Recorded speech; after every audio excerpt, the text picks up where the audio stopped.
I've been watching for a long time. Yes, obviously, you have gone fully blind. And something about me, I actually have a vision disease where I'm actually also going blind. Okay. And this isn't really a question thing, but I just wanted to say your videos, your motivation, everything, how you go through things so calmly, how you actually like think everything's like not think like know everything's okay even though when it goes wrong. I just want to say, dude, that really inspires me. It's like what I'm going through as a 13-year-old. How long? When did you Years find out that your eyesight was going bad? Have you known for a long time? About like 5 years ago, I have a disease called retinitis pigmentosa. Okay. And what it does is it kills the retina cells in my eye from backing around. So right now it looks like I'm looking through straws. Yep. Okay. So yours went from the outside in. Mine went from the inside out. I was actually the day I was diagnosed by a clinical researcher with no bedside manner whatsoever. And he came out and he pointed at me and he's like, "You have macular degeneration." And he pointed at the girl next to me. He's like, "You have retinitis pigmentosa." And he was wrong about me. Well, they hadn't reclassified it. What I ended up having was Stargardt's disease, but he thought it was macular degeneration. And he actually said to the girl, he said, "Yours is going to go faster." I was like, "Ooh," but I don't even know if that's necessarily true. I think I've met so many people with RP and with Stargardt's, and I feel like everybody's goes at a completely different rate. I mean, you might have a whole bunch of years ahead of you. I don't think that they've been accurately able to measure that. But the one thing I always tell people, so you got diagnosed at 8, is that right? If I'm doing the math right? Yes, 8 or 9, 7 or 8 years old. Okay, so I was diagnosed at 8, and I say it's a double-edged sword. Like, I feel like it would have been nice if I'd had my vision for longer, if I could have had the life experiences of getting my driver's license and driving a car and seeing some more of the world.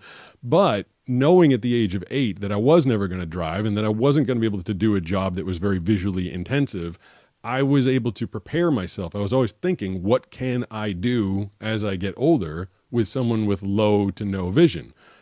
So I was able to prepare myself and make a lot of compensations and start surrounding myself with the right kind of people. And I think as long as you have the right attitude and you instead of, going into a hole of dark depression, which you don't need to, I think I've tried to show as many people as I can that there is life after sight. And with the right attitude and the time to prepare for it, you can do it. Yeah. Also, actually, I do have a question. Do you know how to read Braille and use a cane? I do not know how to read Braille. I did a video a while ago. I started to learn because I thought it would help me with my ability as a voice actor. And I took lessons for about 6 months and then decided to ask the question to my instructor, will I ever be able to read this at the speed I need to speak? And she said, likely no. She said, if you're learning Braille later in life as an adult, it can take years of practice to learn to do it at the speaking pace. And I'm like, well, that's not good. That was the only reason I was trying to learn it. So I kind of gave up on Braille. Fortunately, a few years later, text-to-speech came around and I used that instead. And the cane, I've not taken official O&M classes, but I kind of taught myself. And then Molly Burke, another very popular blind creator, when she came out to do some videos with me, she taught me the basics of it. Are you learning to use the cane right now yourself? Yeah. For like 3 or 4 years, thankfully my school county actually has that, so they can provide that for me. So for about 3 or 4 years now, I've been able to learn how to use the cane, read Braille. Reading Braille is really tough, but using the cane is actually pretty easy. But the Braille is probably the hardest part. Yeah, I'll agree with you on that. Braille, and then there's Braille 1, 2, and 3 or something. And so after I spent 2 months learning all the letters, they're like, cool, but you don't actually use that. You use the conjunctions of the letters in Braille too. I was like, what the hell? Why did I learn Braille? Yeah. I think right now I'm Braille 2 right now. I think I skipped Braille 1. Yeah, I feel like that's a smarter way to go. So you with the cane, how quick can you find your way? Just someone picks you up and drops you on a random sidewalk. You got the cane. How good are you? Can you quickly get down the sidewalk? I still kind of pick my way. I'm pretty slow. If it's just me, I'm pretty slow. It depends on kind of the landscaping. Like if I'm in the middle of the grass, that's going to take a while because it dips and stuff. Sidewalk, yeah, that's going to take me a little while. But if it's a smooth kind of tile ground, like in a school or in a Walmart or Kroger, I will probably be able to do it because I know there's not going to be anything dips in the ground that are going to trip me besides the hanger things and all that in the shelves. Yeah. Yeah. And but obviously before I get to those, the cane would hit that. Yeah. And the people, do you find that people get out of your way in your area of the world? A lot of people. There's one person that I like smacked right in the leg with it, and I got yelled at, and my teacher was with me right behind me during a lesson. She kind of started yelling at the person because they yelled at me and didn't get out. They yelled at me and didn't get out of the way. Yeah, that is It was not quite super cool. funny. Well, that's good. You know what? I love your attitude. I was going to say it's not cool the person to turn around and see a blind person and then to yell at them. I mean, I'm not surprised Yeah. because stuff like that kind of happens. People are just so in their Yeah. own world, and then I feel like they've done it. Their first instinct was to yell, and then even once they realize you're blind, it's like, oh, I've already gone down this road. I'm just going to keep being a jerk. I don't know. I've encountered that. I've encountered that more often than I've encountered apologetic people. And oddly, and I don't see it happening, but where was I? It was just this past weekend. I was with Brooks and I were going to meet Banana for breakfast, and he told me at two separate occasions, we walked 3 blocks, and on 2 different blocks, someone jumped over my cane like it was a sport. They were like, "Wee!" They jumped over my cane. You know, Are you serious? and I heard something in front of me. I'm like, "What was that?" He's like, "Someone just jumped your cane." I'm like. And I get, I wouldn't know unless he told me, and they didn't hit the cane. So technically it didn't, no harm, no foul, but I thought it was kind of weird. Yeah. And also another fun fact. So with retinitis pigmentosa, there is technically no cure yet in quotations. But in Cincinnati Eye Institute is actually doing a study to find a cure for it. And they have a surgery that they can do where they put lab-made cells into the eye to take over the dying ones and the alive ones.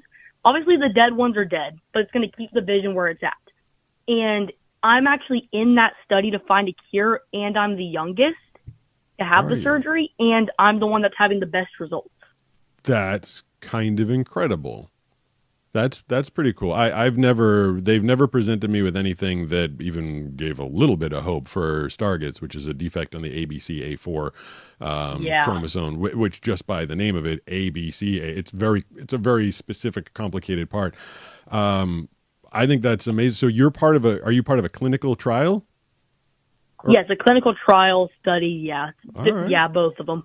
That's I was talking to, I can't remember his name, it was a gentleman that I was speaking to last Friday morning, and I was talking to him how so I was diagnosed like you at the age of 8, and for me that was 1985, and here we are in 2024, and they haven't done anything for my eyesight other than just watch it fade away, which is a little mind-blowing that there's so many things and so much technology and so much medicine out there.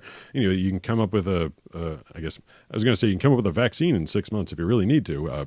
We can debate the efficacy of that. That's what they did with COVID-19. It took them like a month. Yeah. But so if you throw enough money at something, I feel like we as people, human beings, especially here in the United States, a lot of smart people, a lot of resources. And I feel like if you just throw enough money at something, you can fix it.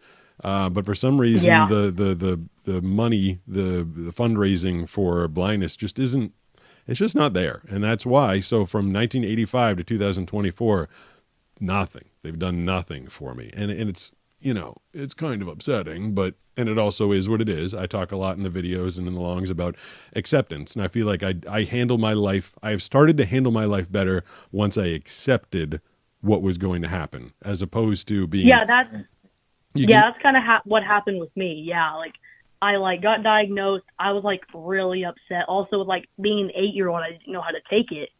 Once I kind of started more understanding what's going to happen to me, I just kind of said, okay, this is what my life's going to be, and just enjoy while it's there. Well, you're way ahead of me. I mean, I was still, I was angry. I was in denial in the beginning. When I was your age, I was still it's not going to get that bad. I didn't have the resources. There was no internet. I didn't know anybody that was going through this. So I was just very happy just saying to myself, oh, it's not going to get that bad. So I spent a lot of time denying it. Then in my 20s, when it was really getting bad, I was pretty angry about it. That's where I was for a long time. And then I spent a bunch of time just kind of hoping that they'd fix it, through my late 20s, early 30s. I'm like, they got to fix it. This is a bad dream. How can my eyesight be taken from me? This is horrible. It just seemed like not reality. And it took me a long time. And then I finally, I was like, you know what? It is what it is. I'm going to do with it what I've got. Yeah.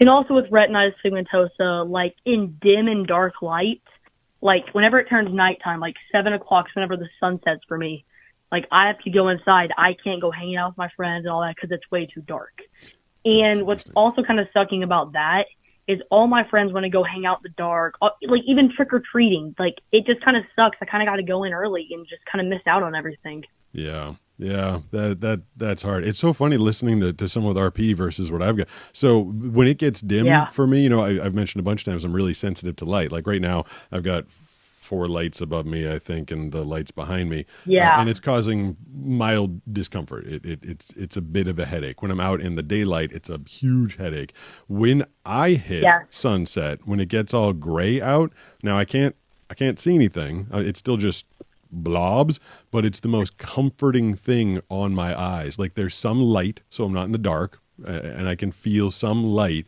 and it's like this kind of comfortable glow. So I love dusk.